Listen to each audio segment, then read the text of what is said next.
paz do Senhor Jesus esteja com você. Bem-vindo ao canal Dia a Dia com Deus.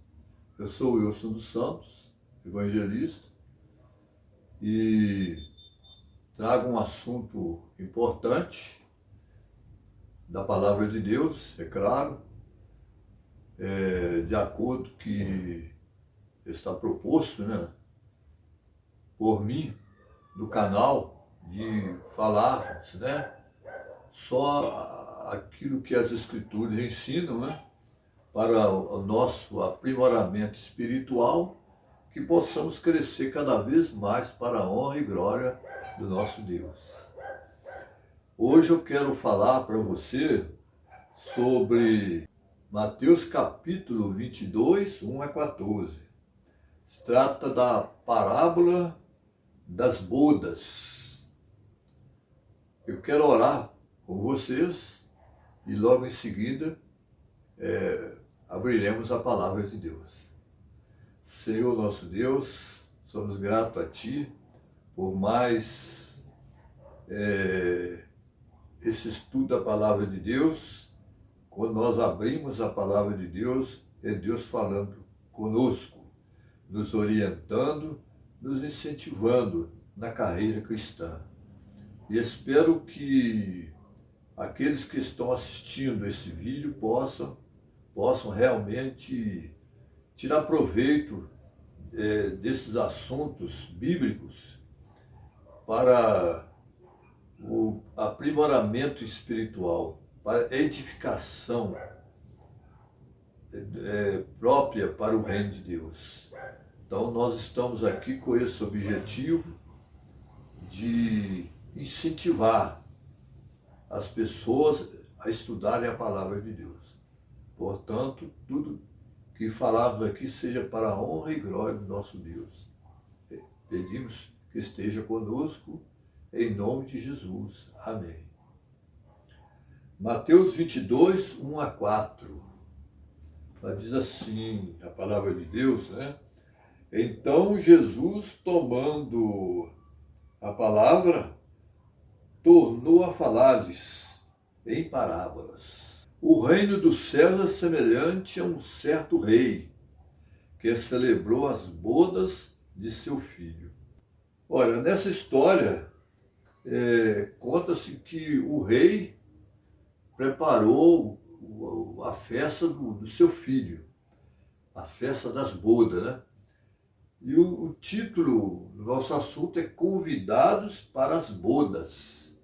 Não sei se você já foi convidado alguma vez para participar de uma festa de bodas, Bodas de ouro, de prata, então tem várias bodas. Eu não vou citar tanto porque é de acordo com a etapa do casamento, então eles vão comemorando aqui uma festa, de relacionamento matrimonial. Essa festa, ali há trocas de aliança. Isso é muito importante, até faz parte até da tradição mesmo, várias famílias gostam de festejar, as festas das bodas. Aqui é interessante que fala aqui nas bodas de um especial, o filho do rei. E o rei queria que a sua festa fosse cheia mesmo de convidados. Então ele foi, chamou os seus servos e disse para ele, vai lá e convida as pessoas lá, os líderes, religiosos, convida, certamente deveria ser, líderes religiosos, os primeiros convites, e também pessoas importantes da sociedade. Então, o convite foi enviado através dos servos para que todos pudessem comparecer a esta festa de casamento. Porém, eles receberam os convites, mas não foram. Eles menosprezaram o convite e não foram. Um foi para o seu campo, outro para o seu comércio. Você vai encontrar isso escrito lá no verso 5 do capítulo 22 de São Mateus, né? Você acompanhando aqui, eu estou falando, eu já passei pelo verso 3, falando ali que as pessoas importantes da sociedade,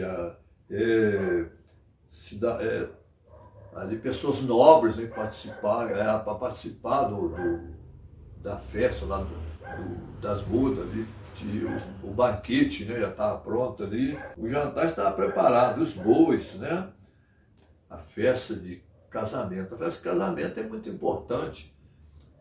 Todo pai gostaria que seu filho casasse, né, tivesse uma festa bonita, né, a filha também, e que todos fossem convidados, os amigos, parentes, né, para participarem dessa festa, né? Mas aqui o caso foi diferente. Aqui as pessoas importantes para o rei não compareceram à cerimônia, né, à festa, né? Aquelas festas do tempo bíblico, né? Era uma festa impressionante, tinha muita música ali, tinha muita coisa ali, vinhos, né, que eles tomavam lá, e assim a festa era a festa que trazia muita alegria para as pessoas convidadas ali. Então, eles eram recebidos como convidados de honra para essa festa. E às vezes as festas até duravam mais dias, né? Durava vários dias, porque tratando-se de uma festa nobre, festa de um rei, então tinha um peso muito grande essa festa, né? Entretanto, esse convite foi menosprezado, as pessoas não compareceram. O primeiro convite eles rejeitaram. Aí o rei insistiu novamente, enviando um outro convite, né? Aí eu vá lá e tenta convencê-los, né? A vir à festa, porque tudo já está pronto. Os bois já estão preparados, os cevados também estão preparados, né? E estava aguardando a presença daquelas pessoas importantes para comparecerem à festa. Entretanto, o convite especial do rei foi rejeitado, né? Além de ser rejeitado, fizeram pior ainda, mataram os mensageiros. Lá no verso 5 e 6, né? Fala sobre isso aí. E era a festa do filho dele. E além do mais, os mensageiros estavam a serviço do rei. Eles tinham autoridade, né, para fazer esse trabalho, porque o rei tinha dado-lhes essa incumbência, né, de convidar essas pessoas para a festa. Entretanto, elas não aceitaram o convite, né? Está no verso 7, o rei recebeu a notícia do que aconteceu com o seu mensageiro, ficou irado, enviou seus exércitos, matou aqueles homicídios e incendiou a sua cidade, né? E aí a coisa poderia ter sido evitada se eles tivessem realmente aceitado o convite, poderiam ter ido, ou apresentado uma causa, né, que pudesse justificar a presença deles ali, quer dizer, justificar porque eles não puderam ir a essa festa tão importante. Então, é claro que eles inventaram a desculpa, né, para não ir à festa. E o que aconteceu? O rei, então, lá no verso 8, diz assim, olha, as bodas, na verdade, estão preparadas, mas os convidados não eram dignos de participar da festa, não eram dignos. O rei quer convidado na festa de seu filho. Mesmo que as pessoas não aceitaram o convite, pessoas importantes da sociedade, líderes espirituais, religiosos, né? Pessoas nobres não aceitaram, cidadãos importantes, né? Mas ele queria que a festa dele tivesse convidados. O que você acha que ele fez? ele deu uma ordem aqui, os mensageiros fossem e convidassem todas as pessoas que eles encontrassem, né, no caminho, seja quem fosse, não estava importando quem fosse, mendigos, todas as pessoas que encontrassem eram convidados a participar da festa, porque queria a festa cheia, né? Lá a festa das bodas, né? Cheia de convidados. E ali então ele convidou todos que encontraram no caminho, bons e maus, das 9 e 10. Então a casa ficou cheia, né? Convidado ali. Todas as pessoas ali da sociedade, ali, pessoas pobres, isso tudo ali que estavam ricos, então foram todos convidados igualmente. Porém, é o verso 11, e o rei entrando para ver os convidados, viu ali um homem que não estava trajado com as vestes nupcial. Então o rei aproximou desse convidado e disse assim: olha, amigo, como entraste aqui sem a veste nupcial, sem estar adequadamente trajado? Ele não disse nada, ficou mudo naquele momento, não disse nada, né? Disse então o rei aos servos: amarrai-o de pés e mãos, levai-o e lançai-o nas trevas exteriores. Ali haverá pranto e ranger de dentes, porque muitos são chamados, mas poucos serão escolhidos. Então veja bem, o primeiro convite eles não aceitaram.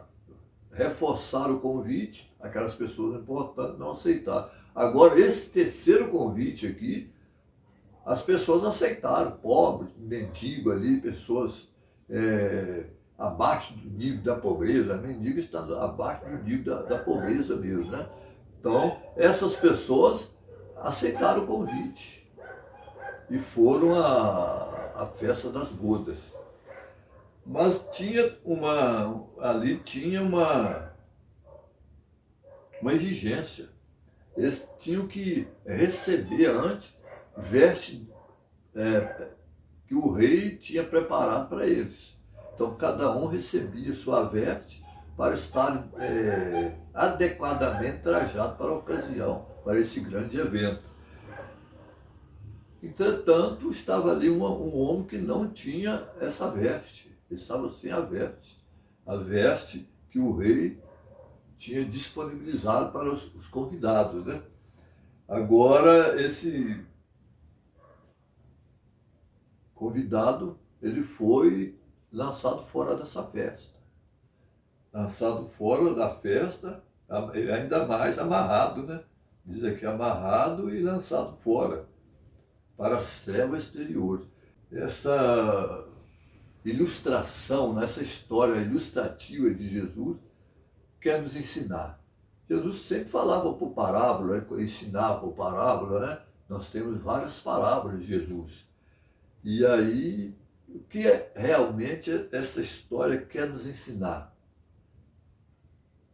Ora, o rei da parábola é Deus. Ele que preparou a festa. Ele preparou a festa para o seu filho. A festa é a festa das bodas, né? De casamento, né? A festa de casamento para o seu filho. Porém, aqueles convidados não foram. Os primeiros convidados que não foram à festa eram os judeus, era o povo de Israel. Depois veio outro convite para que eles pudessem aceitar o Messias, eles não aceitaram. E rejeitaram o Messias. Aqui diz na parábola que eles mataram os servos, né? Aqueles mensageiros que levaram boas novas de salvação para os filhos de Israel. E um exemplo disso nós encontramos lá no livro de Atos, capítulo 7, 59 a 60. Trata-se de Estevão. Estevão foi morto apedrejado, né? Estava pregando o evangelho, levando a mensagem de salvação. Essa mensagem, ela é uma mensagem para a festa das bodas, entendeu?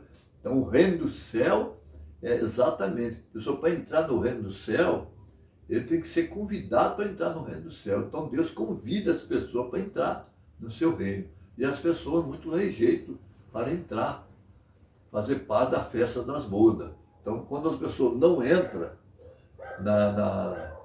no reino dos céus, ele não vai participar do reino da glória, o reino que vai suceder esse reino da graça, né? Que é o reino, o primeiro reino, é o reino dos céus, né? A pessoa entra, aceita a mensagem do evangelho, se prepara para receber, então, um selo de aprovação. Você está aprovado a subir para morar na eternidade com Deus. Então, esse é o reino da glória. Você vai participar do reino da glória. Você antes participou do reino dos céus, né? Pela pregação do evangelho, você já tem a garantia. Você aceitou o evangelho, você tem a garantia de estar no reino da glória. Mas você ainda não conseguiu ainda tê-lo ainda, porque você se encontra dentro desse mundo. Mas você, seguindo as orientações da palavra de Deus, você vai entrar no reino da glória. Eu e você podemos entrar no reino da glória se nós permanecermos na palavra de Deus, que nós fomos convidados para a festa das bodas. Agora, se nós, o que acontece? Se a pessoa não procurar se trajar adequadamente, é claro que eu estou falando aqui, não é de veste do mundo, né? Estou falando da veste espiritual. Por exemplo, se você não receber a vestidura que Cristo lhe oferece, que é o caráter dele, que vai ser refletido em você, é o caráter da justiça de Cristo, você não vai entrar lá no reino da glória. Então você precisa, quando você recebe o convite para participar da festa das bodas, você recebe uma vestidura branca. Essa vestidura é a vestidura da justiça de Cristo, que vai vir sobre você. E essa justiça vai prepará-lo para a eternidade. Você precisa estar trajado com essa roupa. Então, todos nós precisamos dessa vestimenta. A vestimenta do caráter imaculado do Senhor Jesus. O homem que viveu sem pecado aqui nesse mundo. Então, ele sendo filho de Deus, ele se tornou homem para passar pela experiência humana, para nos dar a vitória final. Então, Jesus passou pela experiência humana. E ele é completamente suficiente para prover para nós essa veste. Sem essa veste, ninguém entra no céu. A veste da pureza, do caráter, a veste da transformação. Você vai ser transformado em uma nova criatura. Você vai ser uma pessoa amável, uma pessoa que deseja trabalhar para Deus, deseja carregar a cruz de Cristo. Você vai sentir o desejo de servir mais a Cristo. Então, é a veste da justiça que vai motivá-lo a fazer isso. Vai me motivar e motivar você a fazer exatamente o bem, andar nos caminhos corretos, né? Praticar aquilo que Deus espera de nós, que é praticar as palavras que nós estudamos, né? Colocá-las em prática na nossa vida, porque não adianta você estudar a Bíblia e não colocá-las em prática. Não? Isso aí fica só como se fosse uma leitura formal, né? Uma coisa como se fosse um entretenimento. Mas a palavra de Deus é muito mais do que muito mais do que isso. É agradável estudar a palavra de Deus? Sim, é muito agradável, mas ela tem uma mensagem especial para cada um de nós. E essa mensagem precisa ser guardada no nosso coração. Nós temos que guardá-la para transmitir para outras pessoas. Desejar o bem das pessoas, perdoar aqueles que nos ofendem. Então, essa maneira é a porta de entrada para as bodas do Cordeiro. Então, se você aceitou Jesus e você abandonou aquelas coisas más que todos nós praticamos no passado, né? Cada um da sua maneira, né? Aquilo que gostava de fazer, né? Então não faz mais, já é o passo. Então você está caminhando, mas precisa mais, você precisa melhorar mais, você precisa subir os outros degraus da santificação. Quando você vai chegando sobe os degraus da santificação, você não vai ser deixado para trás, você vai receber a Cristo lá em cima da escada, né? Mas o Espírito Santo está te guiando aí nessa subida da escada até chegar aos céus. Você não estará sozinho nessa subida, né? Na escada da santificação. Interessante que a perseguição contra as pessoas que foram, dos que não aceitaram o convite, foi intensa, né? Eles mataram Estevão, depois eles perseguiram os discípulos em Jerusalém, saíram alguns foram até mortos, tiveram que se espalhar para outras regiões, né? Até para a terra dos gentios, e ali começaram a pregar o evangelho para os gentios também.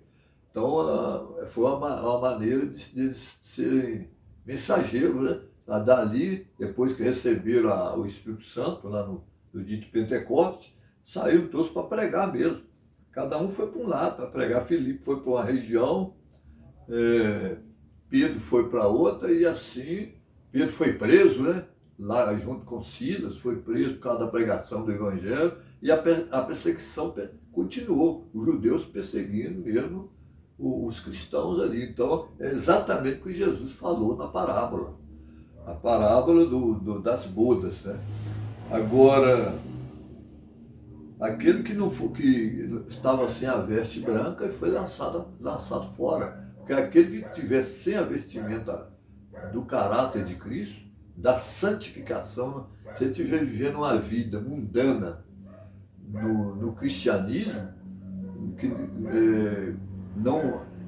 ele não melhorou nada, não se desenvolveu, não deixou que o Espírito Santo trabalhasse na vida dele, essa pessoa não está recebendo a vestimenta que Jesus oferece. Então a vestimenta do caráter, ela não é uma vestimenta real, mas ela é uma representação. Aqui trata-se de uma parábola. Então a pessoa pode achar que Jesus vai pegar a veste e vestir a pessoa que aceita ali no momento ali, uma veste do céu e ser colocada no convidado para a salvação. Mas não é assim.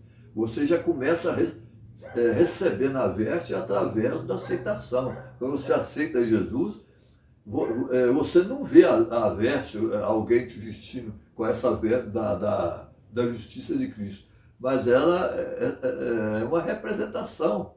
Você já está recebendo a santificação da sua vida. Você está sendo preparado para o reino de Deus. Então é interessante você entender isso. No verso 7, capítulo 7, 59 a 60, lá de Atos, né? Tratando-se de Estevão, né? E apedrejaram Estevão, que invocação dizia: Senhor Jesus, recebe o meu espírito. E pondo-se de joelhos, clamou com grande voz: Senhor, não lhes imputes este pecado. E tendo dito isso, adormeceu. adormeceu, né? Ele morreu, né? Então ele foi morto a pedrada mesmo, por causa da palavra de Deus. Então é exatamente o que a parábola está nos ensinando. E dali para frente foi uma perseguição atrás da outra, né? Então, aqueles que aceitam Jesus como Salvador, o inimigo não gosta. Satanás, ele fica irado, né? Porque aquela pessoa sai das amarras dele, né? Da prisão dele, que ele coloca em cada vivente aqui nesse planeta, e agora ele passa para Jesus, ele é liberto do pecado. Agora Satanás não fica satisfeito de jeito nenhum. Então ele vai fazer de tudo para perseguir o povo de Deus, aqueles que realmente aceitaram o convite para a salvação. Então o convite da parábola era um convite para a salvação. Era um convite especial. Não existe outro convite mais especial do que esse. Você saber que você, mesmo você viver pouco tempo nesse mundo, que nós vivemos aqui pouco tempo, alguns chegam até 100 anos, mas mesmo assim é preso a remédios, né? Muitos são presos a remédios mesmo. E viver a eternidade, então é preciso ter muita fé e perseverança mesmo em Deus, para permanecer até o fim, sem desviar nem para a direita nem para a esquerda. E a cidade que fala que foi incendiada, é claro que eu estou aqui comentando a parábola, né? A cidade que fala que foi incendiada porque o rei irou. O rei irou porque mataram os seus mensageiros. Deus não fica satisfeito mesmo quando é levada a mensagem tão importante como essa, das boas novas de salvação, e de repente as pessoas são mortas por causa da pregação do Evangelho. Então Deus fica irado mesmo, mas a ira dele é uma ira justa, porque quer o bem daquelas pessoas que fizeram o bem. Quem faz o bem merece receber o bem, não o mal. E nesse caso, Deus, o que fala aí? Deus enviou seus exércitos e destruiu a cidade, incendiou a cidade. É o que aconteceu com Jerusalém. Jerusalém não aceitou o convite de salvação, expedido, né, por Jesus, através dos seus discípulos, né? Não receberam, e aí a cidade deles no futuro foi destruída, porque a paz de Jerusalém, a paz dos hebreus, dependia totalmente de Jesus, de Deus. Se eles tivessem recebido o Messias, o Redentor de Israel, a cidade não teria sido destruída, porque Deus já previu antes que aquela cidade ia ser destruída. Existe revoltar contra o Império Romano, porque já faziam essa revolta várias vezes, mas foram mal sucedidas, né? Muitos foram até pregados na cruz, porque se revoltaram contra os romanos, perderam a batalha contra os romanos, e muitos foram até mortos. Mas nesse tempo, aí no ano 70 depois de Cristo, eles resolveram sim emancipar do jugo romano. Mas como Roma era potência mundial naquela época, enviou vários exércitos e atacou a cidade. Sitiou a cidade, a mando do general Tito, né? O general Tito sitiou a cidade, e ali o povo que se encontrava dentro daquela cidade não tinha mais o que comer, não entrava nada ali, até eles tiveram que se entregar mesmo. Muitos foram mortos, a cidade foi incendiada, queimada. Os judeus então perderam aquela cidade, tiveram que ser dispersos para outras regiões, que seria província, né? Naquele tempo não falava país, né? Província do Império Romano, né? Então eles foram espalhados em várias regiões do mundo, foram dispersos, né? Então é exatamente o que diz a parábola. E interessante que o próprio Jesus falou sobre a tomada da cidade pelo exército, né? Lá em Lucas 21, versículo 20 a 38, e Jesus falou sobre isso, né? Que a cidade ia ser tomada mesmo, ia ser cercada, né? Leia comigo aqui se você tiver uma Bíblia. Se não tiver, você pode me acompanhar na leitura aqui. Mas quando viu de Jerusalém cercada de exércitos, sabei então que é chegada a sua assolação. O próprio Jesus já tinha falado para os discípulos, né? Quando Jesus prediz lá a destruição de Jerusalém. Dali então ele traçou até o sinal para o fim do mundo também. Dali, né?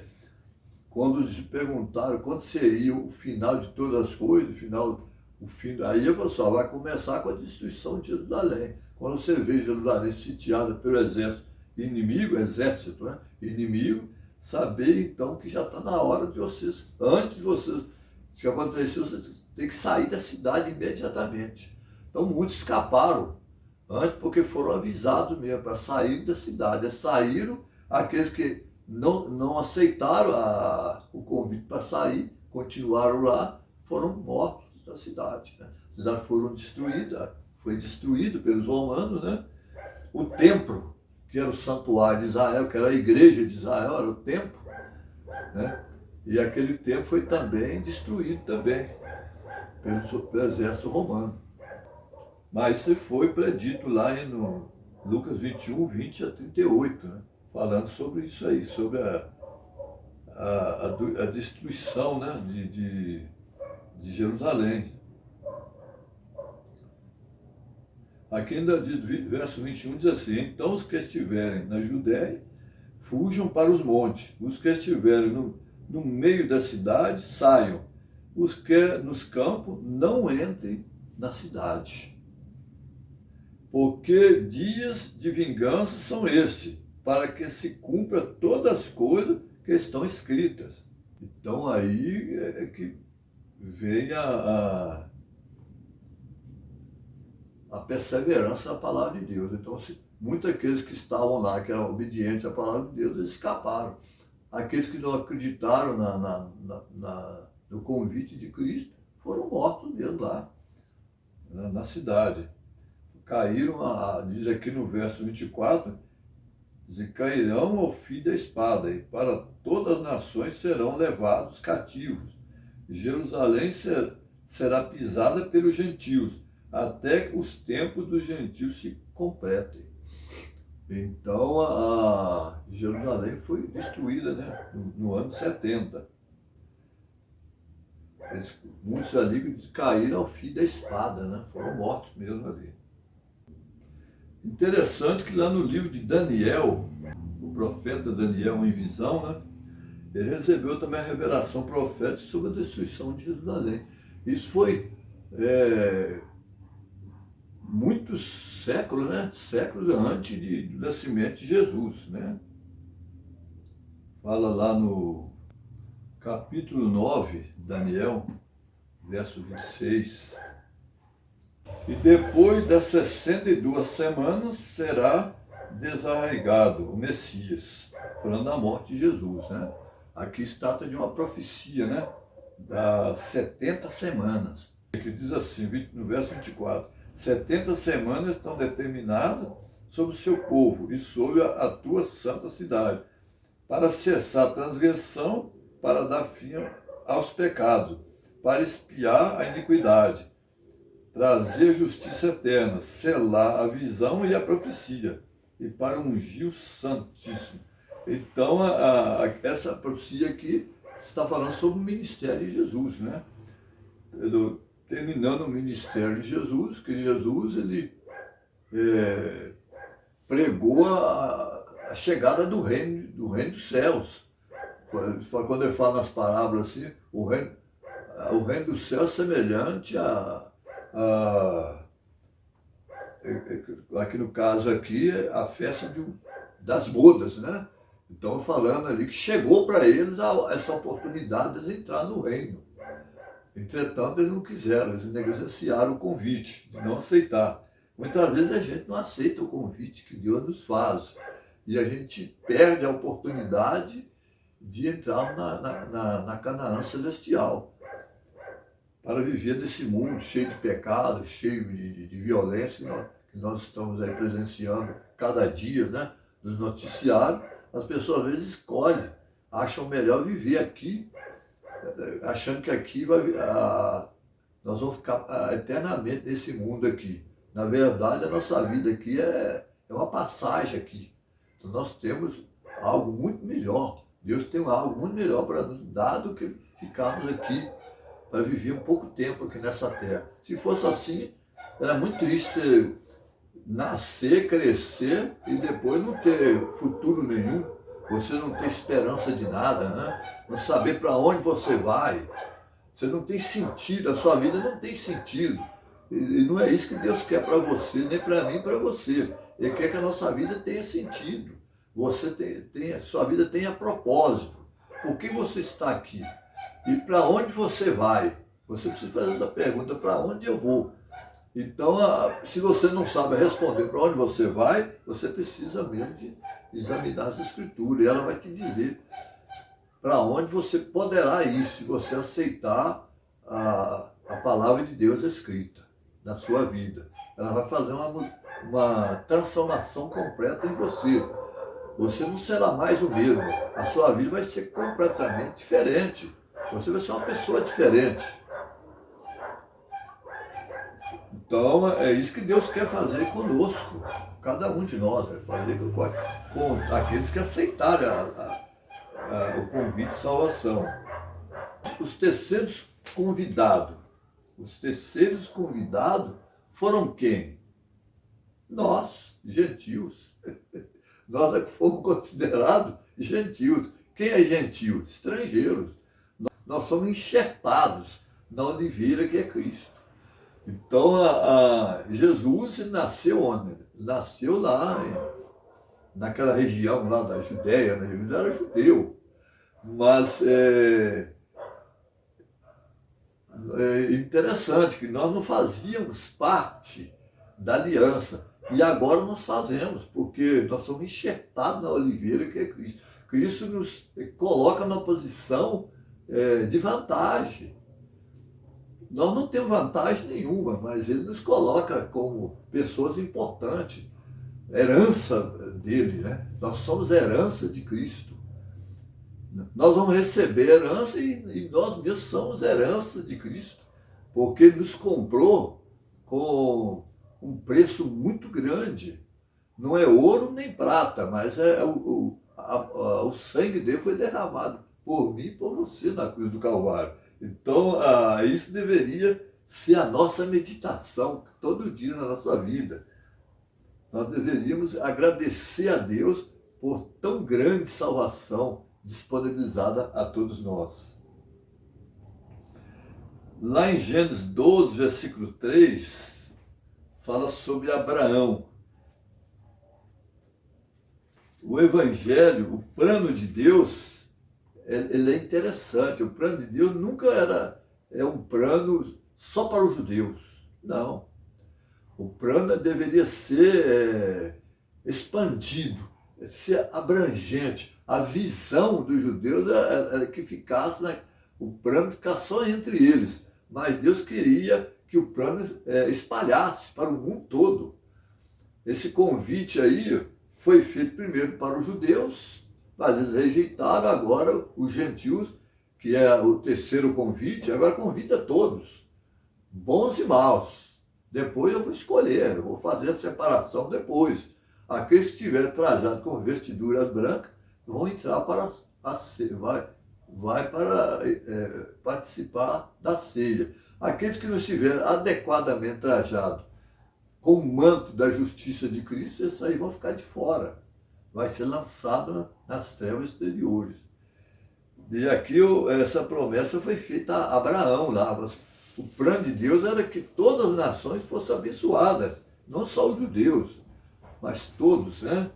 E aqui no capítulo 12, versículo 3, 12, 3 diz assim, ó, o chamado de Abraão, Deus chamou ele, Deus convidou ele. Mas olha, Abraão, sai da tua terra, da tua parentela, e da casa de teu pai para a terra que eu te mostrarei. Então, veja bem, o convite de Deus, um convite especial para Abraão, só que ele não sabia para onde ele ia.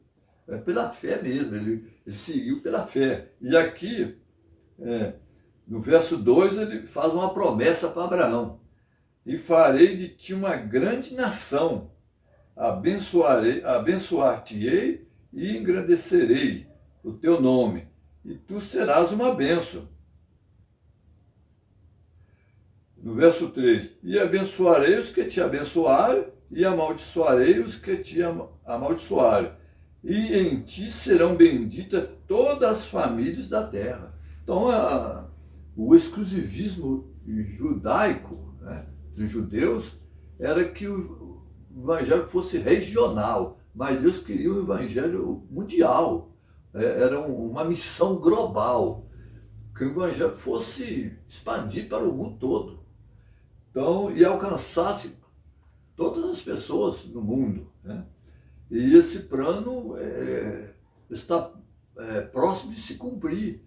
Lá em Mateus 24, 14, ela diz assim, e este evangelho do reino será pregado a todo mundo, então virá o fim. Vai ser pregado a todo mundo. Não vai ser pregado só lá em Jerusalém, naquelas regiões ali da Judéia, não. Vai ser na terra da Palestina, né? Mas vai ser pregado ao mundo todo. Então virá o fim. O fim não veio exatamente por isso, porque o evangelho não atingiu ainda as regiões mais fechadas do mundo, né? As regiões que o cristianismo lá é praticado às escondidas, as pessoas não têm liberdade para professar sua fé, eles não têm aquela liberdade de consciência, eles não podem pensar, eles não podem fazer nada de livre e espontânea vontade, tudo é preciso ser vigiado pelo governo, né? Tem para falar as coisas, não pode falar sem autorização, que pode prejudicar o país de alguma forma. Então, a religião nesses países é muito difícil de ser praticada, mas eles estão lá, em toda parte. O Evangelho de Cristo não pode ser travado por ninguém. Ninguém consegue impedir que essa obra santa avance. Ela vai avançar, e ela está avançando cada vez mais. Mesmo que alguns não aceitem, o governante não aceite, mas está caminhando a obra do Senhor, porque Deus é que tem o controle de tudo. E o Evangelho vai chegar a todas as pessoas, então vai vir o tempo do reino desse mundo passar para o Senhor Jesus. E aí as coisas vão melhorar para todos nós. O reino dos céus vai fazer parte da nossa vida quando aceitamos Jesus. E o reino da glória é o reino que está preparado para cada um de nós ao passarmos pela santificação, o preparo espiritual, então estaremos aptos para receber a recompensa final. Então essa recompensa final é para aqueles que estiverem ao lado do Senhor Jesus. Aqueles que aceitaram o convite para a festa das bodas. Aqueles que rejeitaram o convite, esses aí serão lançados fora mesmo. Mas Jesus quer nos dar essa veste hoje, agora, né? Essa veste da justiça de Cristo, né? Então, o que temos que fazer? É aceitá-la mesmo. A veste do caráter de Cristo. Essa roupa é uma dádiva do rei. Se você não aceitar esse convite especial do rei, o rei que é o nosso Deus, né? Que fez todas as coisas, né? Que enviou seu filho Jesus e está preparando a festa para o casamento, para o filho receber a sua noiva, né? Que é a igreja tem que estar bem trajada, bem bonitinha para receber o noivo, né? As vestes que ele quer oferecer são vestes especiais. A justiça de Cristo e seu caráter imaculado é pela fé, comunicada a todos que o aceitam, como Salvador pessoal. Então, exatamente, é pela fé que você aceita essas vestimentas do caráter. Então, Parábolas de Jesus, página 309, 310. Então, quem tem um livro, Parábolas de Jesus, vai poder acompanhar, né, essa leitura lá, vai encontrar lá. 309, Parábolas de Jesus, 310. Então é exatamente isso. Você vai receber a justiça de Cristo na sua vida e essa justiça vai torná-lo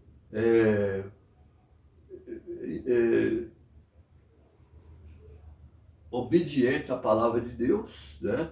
Vai fazer que você cresça na vida espiritual. Isso aí é a justiça comunicada, né? A nossa justiça perante Deus não vale nada, porque nós somos pecadores, mas a justiça que Cristo nos dá, ela é valiosa. É ela que nós temos que aceitar, né? A justiça de Cristo é que vai fazer diferença na nossa vida. Se você deseja aceitar as vestes da justiça de Cristo, eu te convido então a tomar essa decisão o mais breve possível. E esse breve possível que eu disse é agora mesmo, porque nós não sabemos quanto tempo de vida nós temos, né? Então, eu não digo para você que seja amanhã, que amanhã já pertence a Deus, não pertence a nós. O passado é história. Você está entendendo o que quer dizer? O passado é história. O presente Deus nos dá, que é hoje, é o dia de hoje. E o futuro é aquilo que nós preparamos agora. Se você se preparar agora, a sua vida para com Deus agora, você está apto para o futuro, para viver no futuro. Mas se você deixar para se preparar no futuro, esquecendo o presente, o preparo do presente, você não vai conseguir chegar à vitória final. Então, a vida é assim, etapas, né? O passado, você olha o passado para você crescer no presente, porque um povo que não tem passado, ele não tem memória, está entendendo? A história é assim, você acompanha a história do passado para você. Se alguma coisa deu errado, você vai estudar o que deu errado lá para você fazer o certo. Mas olha, se fizeram errado, eu fiz errado nessa parte. Então eu vou procurar estudar direitinho para fazer o certo. Entendendo? Então, aí no futuro, o que vai acontecer? Você vai só crescendo. A tendência é crescer. Agora, se você não examinar as escrituras, que a escritura fala do passado, do presente e do futuro, mas ela foi escrita no passado, meu queridas. A Bíblia foi escrita no passado. Alguns até dizem assim, a Bíblia é um livro muito antigo. Olha, é claro que é, porque a Bíblia foi escrita no passado, mas ela tem mensagens presentes, porque Deus é um Deus que não muda. Deus não muda. Deus, ele navega no tempo. O tempo para ele, negócio de hora para ele não existe, porque ele é eterno. Então ele é sempre Deus. Ele não se envelhece. Eu já pensou isso? É uma coisa impressionante. Ele não se envelhece. Nós envelhecemos. Você hoje está com 17 anos, ou seja, 18 ou até mais um pouquinho, não sei a tua idade. Mas daqui a alguns anos você não vai ter mais 17 anos. A sua idade já é outra. E Deus não. A idade dele sempre é a mesma, não muda. Então é exatamente. Aí você vai me perguntar, mas como é isso? Ora, eu não sei. Na eternidade você vai saber por que ele é assim. Então a nossa mente jamais vai chegar a esse conhecimento aqui na Terra, porque a mente nossa é finita. Não é infinita, é finita.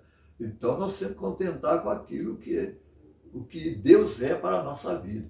O importante é aceitar o convite dele mesmo para a salvação. Se você aceitar o convite de Jesus, eu fico completamente feliz. Quando você comentar lá nos comentários, só eu aceitei Jesus como Salvador. Eu quero que no céu você esteja cheio mesmo. de pessoas lá no céu, de pessoas salvas em Cristo. Então é isso que é interessante. Não é fama, eu não quero fama, eu não quero que ninguém fale aí que eu sou isso, aquilo, não. Eu quero que você tome uma decisão de aceitar Jesus como Salvador. Se você fizer isso, você já está me enchendo de alegria. É só comentar lá, você, olha, eu tomei uma decisão de estudar mais a palavra de Deus e eu quero guardar os mandamentos de Deus. Eu assisti todos os vídeos, né? Ali o sinal de Deus, ali qual que é o sinal de Deus. Eu vi ali também sobre a imortalidade da alma, eu vi todos esses vídeos que eu já postei ali, né? Falando também sobre o Espírito Santo, né? Quem é o Espírito Santo? Isso é importante. Se você fizer isso, acompanhar esse raciocínio bíblico ali, que estão naquele vídeo ali, é simples. Não é um vídeo ali que tem uma teologia avançadíssima, que você vai ficar ali, você vai ter que fazer pesquisa mesmo para descobrir o que é aquelas palavras, não. Eu estou falando para você de uma forma que você pode entender. É isso que Deus quer que você entenda a palavra dele. Deus não quer te complicar a sua vida, não quer tornar a sua vida mais difícil, que já é, mas Ele quer facilitar tudo, e Ele facilita tudo para que você seja salvo.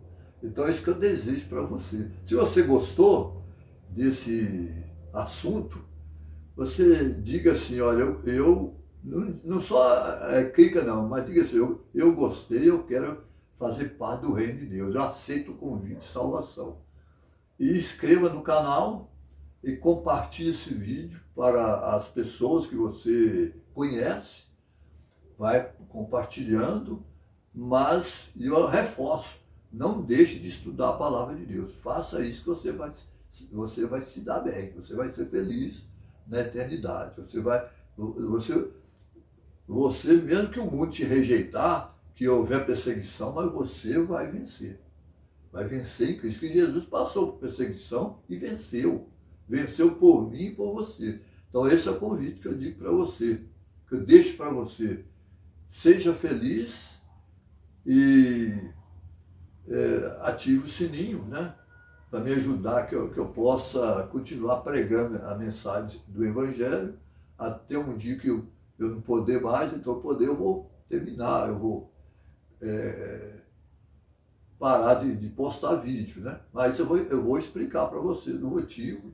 Então, eu estou dizendo para você que isso vai depender da quantidade de visualizações que tiver, de inscrições no canal, né? E também dos comentários, porque pelos comentários eu vou ver se vocês estão gostando ou não ali, né? Estão aprendendo alguma coisa, é isso que eu quero. Então, agradeço a você por estar assistindo esses vídeos, né? Ou é pela primeira vez que você está assistindo esse vídeo até o final. Muito obrigado e espero você no próximo, né? Tema que teremos, né? Um próximo assunto também que é de teor espiritual. E até lá, né? Um abraço, que Deus esteja com você te abençoando.